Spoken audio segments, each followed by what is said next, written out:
Hello students, कैसे हैं आप? आपका स्वागत है आपके अपने चैनल फिजिक्स में सुमन राठौर मैम में। बच्चों, हम चैप्टर 2 स्टडी कर रहे थे क्लास 12 फिजिक्स का। कौन सा था? वैद्युत विभव। तो वैद्युत विभव क्या होता है, विभवांतर क्या होता है, ये हम ऑलरेडी स्टडी कर चुके हैं। इसमें हम स्टडी करेंगे टॉपिक किसी बिंदु आवेश के कारण किसी बिंदु पे वैद्युत विभव कितना होता है, उसको हम फाइंड आउट करेंगे, उसका डेरिवेशन करेंगे, फॉर्मूले को पूरा ड्राइव करेंगे।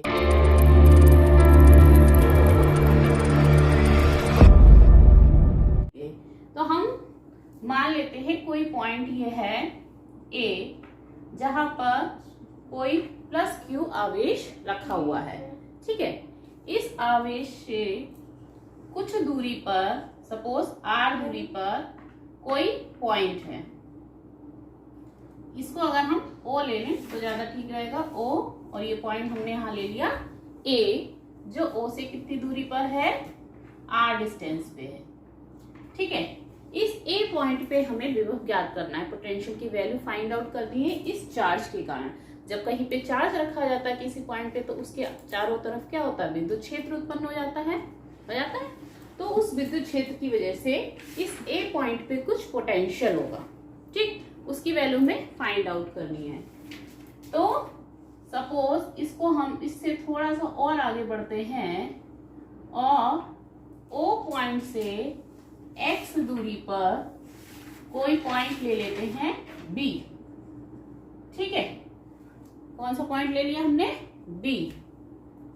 ठीक है, अब बी पर हम कोई टेस्ट चार्ज इमेजिन करेंगे।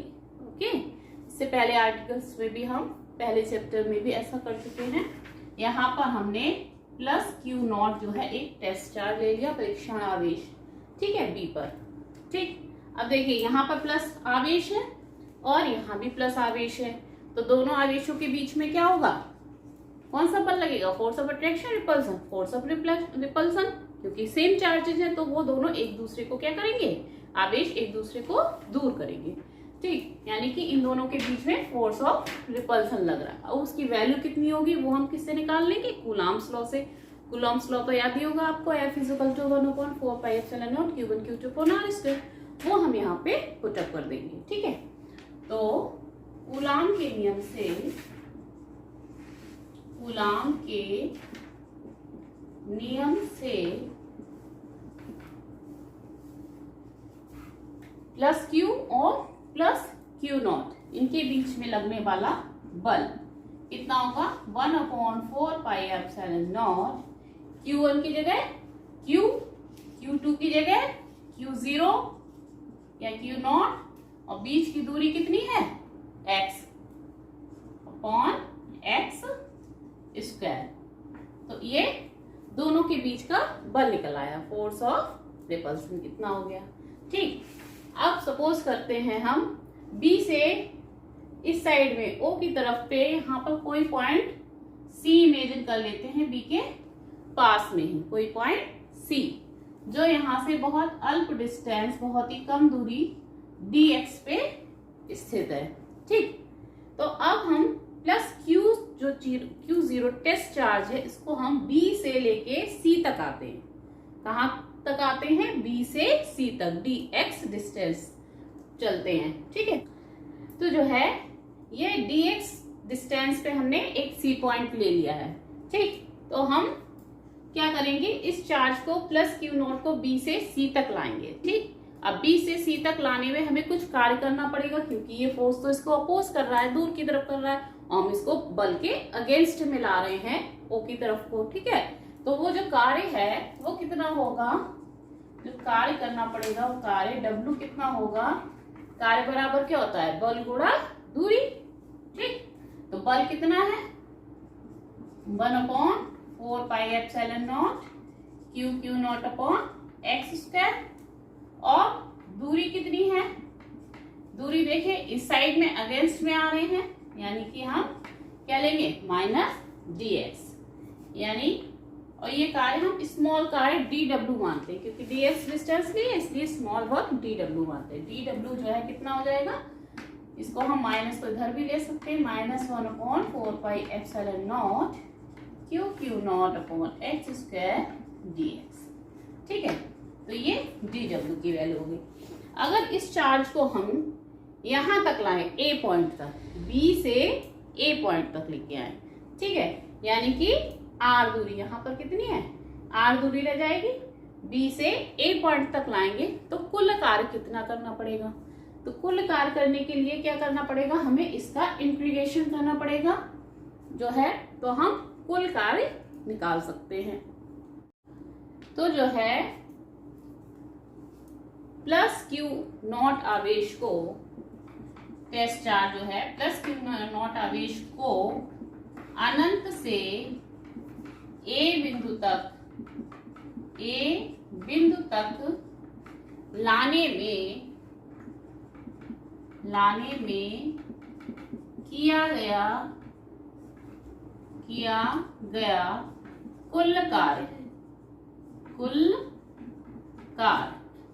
कुल कार्य कितना होगा, इंटीग्रेशन करेंगे हम, कहां से कहां तक का इंटीग्रेशन करेंगे, अनंत से लेके कहां तक लाए हैं, आर दूरी तक, इसका 1/4 पाई एप्सिलॉन नॉट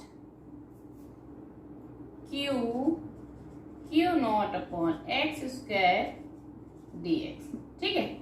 इसका हम क्या करेंगे, इंटीग्रेशन करेंगे इन्फिनिटी टू आर।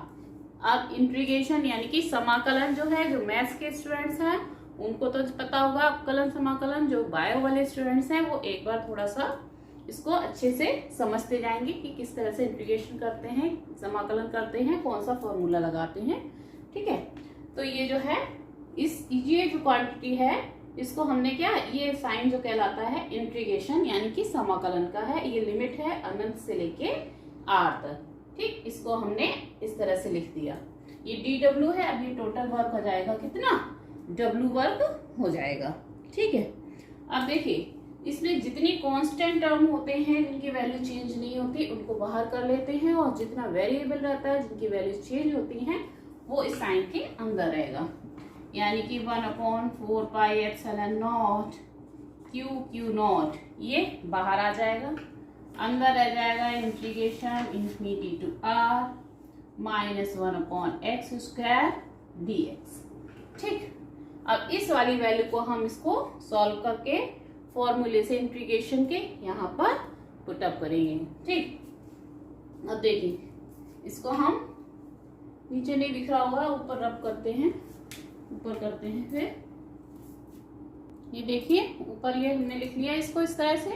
अब ये क्या है, 1/x स्क्वायर है, ठीक। अगर हम x को ऊपर ले आए, ये नीचे है अपॉन में, बटे में, इसको ऊपर ले आते हैं तो x की पावर 2 क्या हो जाएगा, x की पावर -2 हो जाएगा, नीचे x स्क्वायर, x की पावर 2 है, ऊपर लाएंगे तो ये क्या हो जाएगा, x की पावर -2 dx हो जाएगा, ठीक। अब इंटीग्रेशन का फॉर्मूला एक होता है x की power n dx is equal to x की पावर n+1 अपॉन n+1। ये वाला साइन हटाते हैं तो इस फॉर्मूले की वैल्यू ये निकल के आती है। तो यहाँ पर n की जगह क्या है, -2, क्या है n की जगह, -2। तो जहां जहां n है वहां वहां हम क्या लिख देंगे, -2 लिख देंगे, ठीक है।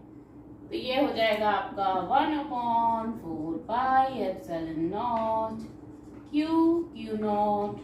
अब ये देखिए इसको क्या लिखेंगे, x की पावर -2 +1 -2 +1, और ये लिमिट को हम इस तरह से लिख देते हैं, वेरी सिंपल, ठीक। ये वाला फॉर्मूला लगा के यहाँ पर ये इस तरह से आ जाएगा, जहां जहां n लिखा हुआ है वहां वहां क्या लिख दिया हमने, -2, सो इजी, ठीक है।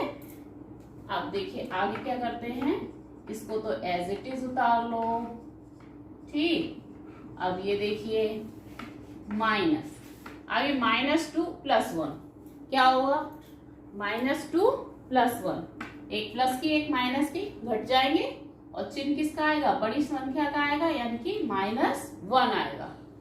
यानी ये तो हो गया आपका, यहाँ पे देखिए -2 +1 है, यहाँ रह गया -1, और नीचे भी क्या रह गया, -1 इन्फिनिटी टू आर, ठीक, ये प्लस है, एक माइनस, उसको घटा के लिख दिया हमने और चिन्ह बड़ी संख्या का हो गया।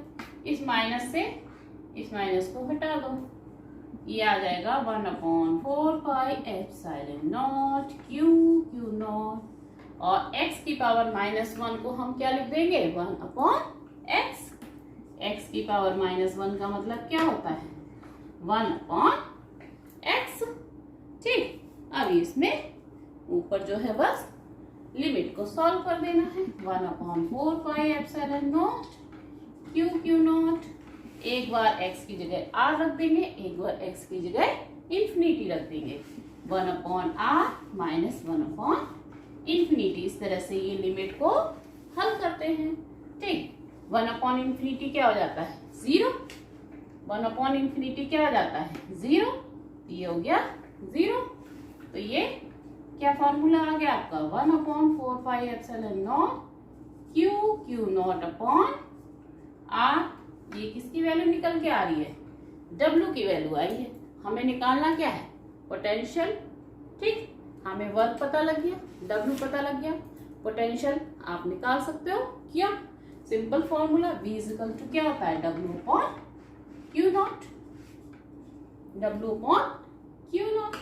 तो ये W की वैल्यू रख दो, 1/4 pi epsilon naught q q naught on r into q naught. Q naught से क्यू नॉट कैंसिल हो जाएगा और ये आपका आ जाएगा v is equal to 1/4 pi epsilon naught q upon r। ये आपका पोटेंशियल निकल आएगा पॉइंट A पर। ठीक है, प्लस Q आवेश के कारण बिंदु A पर पोटेंशियल की वैल्यू क्या आ जाएगी निकल के, V is equal to 1/4 pi epsilon not Q upon R। Okay, तो ये फॉर्मूला बहुत ही इंपॉर्टेंट है। कई न्यूमेरिकल सॉल्व करेंगे, उनमें आपको यही पोटेंशियल का फॉर्मूला अप्लाई करना है। अब ये देखिए यहाँ पर अवैधतांक के हमने 1 लिया हुआ है बाह्य निर्वात के लिए। अगर जो है कोई और मीडियम हो तो यहाँ पर K और लगा दीजिएगा, 1/4 pi epsilon not K Q upon R।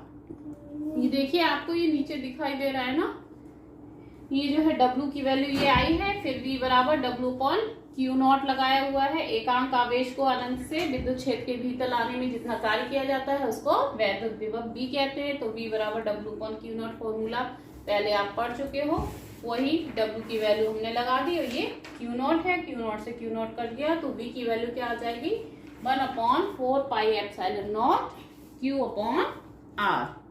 Okay, V की वैल्यू क्या आ गई, 1/4 पाई एप्सिलॉन नॉट। और अगर माध्यम जो है उसका परावैद्युतांक K है तो आप ऐसे लिख सकते हो, 1/4 pi epsilon not K Q upon R।